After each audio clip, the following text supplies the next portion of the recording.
Project Day. So my name's Robin. I go by Doghearts, and I was born in Edinburgh, actually, but my family's from the States, and I've lived sort of down south in England, in Leamington Spa, but also up north. Yeah, I lived in Manchester for 4 years. How was that? Yeah, it was good. I was in uni, so that's how I came here. And then I left, pretty recently, about 4 months ago. What did you do at uni? I did a Bachelor of Science in Audio Engineering and Sound Design. I started performing and playing music when I was really young. So I was probably 8 or 9 years old the first time I performed. And I was doing a lot of singer-songwritery stuff all throughout my teenage years and early childhood. I would every week go to the local pub and play and do that sort of thing. I'd play guitar, and me and my sister would sing together all the time in loads of different places, not big shows. When you were younger, playing gigs in pubs with your sister, Yeah. When you were back home, were you playing Nintendo Wii? Were you playing any video games? Were video games a part of your life growing up? Yeah, massively. My dad makes games. Your dad makes games? Yeah, What so was your first console that you remember playing? I had the first time I ever had my own console. I mean, I don't know. I used to play Xbox with my dad, obviously from when I was really, really young, and me and my sister would fight over who's going to be player one. Games you were about to. Yeah. Sorry, you were fighting about who would be player one. Yeah, literally. That's kind of part of where the reference comes from, because it's not about that, but it's funny because for everything. Yeah, every game that universal thing between siblings, relationships. Yeah, we would play loads of games like Fable and stuff like this, and only one person was the proper player, and player 2 is a ghost character that follows the other person around and doesn't have its own autonomy to do what it wants. And that is basically where that reference came from, because that's so true. I guess, in a different context, a relationship or something, there's one person that does player one. What about No Tell Motel? When did you release that? I released that just before player one. So I released the 2 songs within a month of each other. So I did, actually, yeah. So the timeline is No Tell Motel, and then a month later I dropped player one, and now it's Now, which is maybe 3 weeks later. So No Tell Motel, I went to Newcastle for the day to meet a friend, and then I came back and I just wrote that song and made the beat, and the beat's really simple. It's probably one of my most shit beats that I've put out, but yeah, I just wrote the song, and it was all came together. And then I just met somebody that I went to college with in Newcastle that day, and it was almost a fateful moment, because I needed a mastering engineer, because you shouldn't master your own stuff really, obviously even if you can, you shouldn't really, I don't think so. And then I just went to play pool at this place, and he was there, and he was yeah, I'm a mastering engineer now. So that night I was oh, can you master this track and player one, which I've been working on. More conceptually, how did you come up with it? What did you more? Because the themes of the song, I really I've been playing Cyberpunk, okay, the game, and I was really into it. And No Tell Motel is a location in the game where you can go and do some shit, but it's that. And I thought it was a great reference. When I came across it in the game, I was oh, I take a lot of inspiration from just the things that I see, and what other people just how people phrase things is just quite interesting. And I thought it was a good reference to kind of doing things in private, that you can't really talk to people about. Do you know what I mean? And it's or things that you wish you could do, but you shouldn't really do them, so you can't talk to anyone about it. And it's it wasn't this year, but it was the end of last year. End of last year. Yeah, I'm not exactly sure. Yeah, it was September. Yeah, and that's so I've only been performing as Doghearts since then. Yeah, it's been cool. Obviously I performed a lot when I was younger, and then I stopped while I was at uni, and I just learnt about how to make music and how to do all these things. It's when Batman went to train. Yeah, literally, and I had to.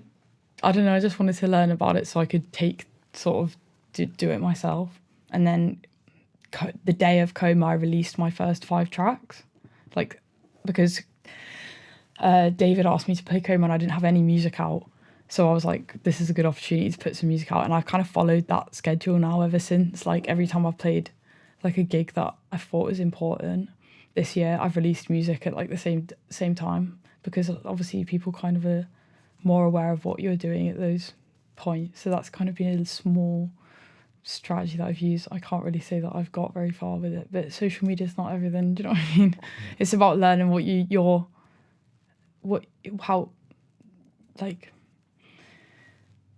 it's about learning what you're comfortable with on social media. I think don't like give too much of yourself away to it. Privacy, just as a team, like just in general, privacy. Yeah, like I'm a very private person. I don't share anything about my personal life on Why? social media. I don't know, just it's what I feel like changes constantly, and I don't want there to be a permanent record of how I feel. Like or why would, I don't know, I don't really think anyone actually really cares that much. Yeah, and like, what's the point? I don't know. I'm not getting anything from it. I feel like you're only going to get true like gratification from yourself and how you feel about something. No one else can really make it better for you. You've just got to go through that shit. Like, what are you going to get from like overshift? Like, I don't know. So what you got planned 2025 and beyond? I just want like enough like fuck you money that I don't have to just like do. I just want to be able to like make my music and stuff. I don't want to have to just commit all my best time to doing other shit. Like, just obviously I work full time, which is great, and I think everybody should do that for a bit, but it'd be great to actually be able to commit my full energy to this. But that's just a long-term goal. Like, I'm here for the grind as well, do you know what I mean? Like, I don't mind that. And I feel like I've glazed over a few of your questions, so I don't mind filling in the gaps. But like, performing shows this year has been really cool. We've done Leeds, we've played in London, we've played in Manchester. I'm hoping to get some more gigs up in the northeast. In the northeast? Yeah, and like in Scotland. Really heard the music. Oh, that far northeast. Yeah, because like, you know, there's all Glasgow. Yeah. Is obviously really cool, and like I've applied for some festivals this year, so hopefully I can get an opportunity to play at a festival, because I think that's a great way where people are already open to listening to new music there.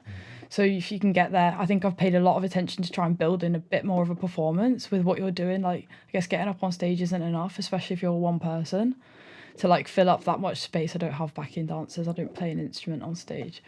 I'm like, so I've been trying to build up a performance and like sort of some brand recognition, like trying to pick and like solidify a look that like people recognize, and like building an image with your videos and all this kind of stuff. And like, yeah, that's what doing gigs has been good for. Not necessarily building much of like a following or anything, just me practicing and zeroing in on like what it is that I'm trying to do. And you can only really get that if you put yourself out there and test out different ideas and like test things, because you can't just think yourself out of all this stuff in your own head and in your own room, which is what I've tried for a long time. You can't just like think your way into how you're going to do it all and make this master plan of how it's going to work. Like, you have no idea how it's going to go down. You could be offered a publishing deal to write songs for somebody. Anything could happen. Do you know what I mean? It's not always going to be what you think it is, and you should just be allowed to be taken where you're meant to go via just putting yourself out there and giving yourself more percentile opportunity of running into an opportunity. And that's all performing has been for me, really. And it's fun, and you get to like hang out and meet some cool people and see how people are going to react. Ivory Gate is a collective that I'm in, and we all feature on each other's songs, and we like make music together, and we all perform a lot of shows together. We all do solo stuff too, but we all perform like as a group, and I think it's really good because we all have our own interests and our own kind of like subcultures that we like fit into in a way, but we come together and like we've all got a bit of a different style, and it's a pretty diverse group. So we get together, we do shows, and it just kind of pops off because we all just are like having fun with each other, and it's like we're all really good friends and we just like to make music together. And I think it's a good experience to make music with other people in such like close proximity like that, because you learn a lot from each other and you don't pigeonhole yourself into a genre. Like, you just kind of like, everybody's bringing a bit something different to the table. And like, yeah, shout out Ivory Gate. Like, I feel like at a show, like people come to see us now in Manchester just because like it's fun. What, like to go to or to perform at? Both. To go The to best, them. I think the best like actual place to perform at is Soup that I've done, because it's like actually got a stage and it's kind of like small, and like they've got good, like there'll be like a smoke machine, it'll be hella smoky, and there's like good lighting in there, whereas like sometimes it's, you know, like it's fun when we perform as a group, because if the venue's a little bit like kind of like a pub and stuff, it's quite a funny vibe. Like like- a house and things. Yeah, like it's, Upstairs at Atma. yeah, because obviously they host a lot of bands, Yeah. so when you get like kind of more of like a group playing on stage, it's pretty funny. But there's a nice like little community of events happening within the scene, like in Manchester, which is cool. Obviously just the people I've met, like there was like a really like active scene of people kind of doing the same shit that we were on. And obviously I played at KOMA, and that's kind of the community sort of revolves around that, really. Yeah, in a way, KOMA. like a lot of the people, at KOMA, so shout out KOMA. But I met a lot of people through that. And I'm actually not living in Manchester anymore, because I want to kind of try and move to London, because I love Manchester and I love it because of the people here. It's more of a business move going to London than a pleasure thing, because I don't, you know, I might get swept up in all of it, but just got to test the waters in other places and keep like trying new things, I guess. Where do you see yourself in, like, I don't know, 10, 20, 30 years time? I don't know, I guess I hope I like make enough money to like get like a really remote farm but then like go to the city and do shows. I'm not really sure, you know, I just don't know what's gonna happen, but I guess I'm just trying to embody what I want instead of wishing for it later. I don't know where I'm gonna be in 30 years. You can't, I swear, I guess you can't think your way out of life. Like, I've got loads of goals, but I don't exactly know if it matters whether I achieve them or not. Yeah. It just matters that you've got them. Do you have your phone with you? Yeah. Can we see your Spotify Wrapped? I don't listen on Spotify. I listen on Apple Music and SoundCloud, but you can look at my SoundCloud Spotify Wrapped, because that is my most played. That's where I listen to most of my music. OK Cool remix featuring Gunna, and it's by CEO Trail. And then it's Babytron. New Year. New Year, Same You. And then Lil Tracy, I Ain't Never With the Same Hoe. Kodak Black, Free Cool. And Swap It Out, Lil Keed featuring Lil Duke, R.I.P. My top song of this year is Lil Uzi Vert, Flexin'. FLEX''N, Metro Boomin. It's like my favourite artist. I don't know, I feel like I don't really want to answer that question. Because I don't have a favourite artist.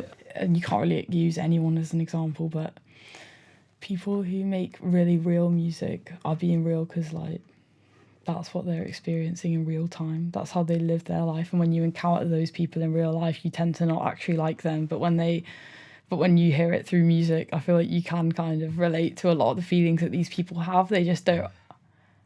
And obviously I'm not like talking about political issues. I more just mean like the honesty and laying yourself out bare is like a hard thing to do. And only some people are willing to do that. But that's the most relatable music. And that's like a hard thing to do, to just tell the truth about the real human emotions that you experience, because like a lot of people won't talk about it.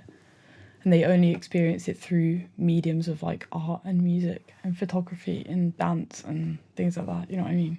I've done all my first 2 music videos with Max Exley, so shout out. And I've got a new one with the same guy that's probably hopefully gonna be my first project of 2025. I've been meaning to make a song like that for a while. Obviously, originally I'm a singer, not really like a producer, and like kind of doing like more beat style stuff. And I kind of wanted to like show that. So I worked on that track with him, and we did a video after the show at the Star and Garter. And I went out with my uniform on, and it was snowing, and we shot the video outside. And it's kind of like a bit art house style video, but we're gonna just, I think it kind of solidifies an aesthetic in a way, which I think is a good way to start the year. Anything you'd like to shout out before we finish? Yeah, I've done a couple of shout outs, but like don't know, shout out everyone. Yeah. Keep doing, like, I don't know, just pick something and do it well. And keep doing it till it goes right, I guess. Perfect. I mean, that's a wonderful.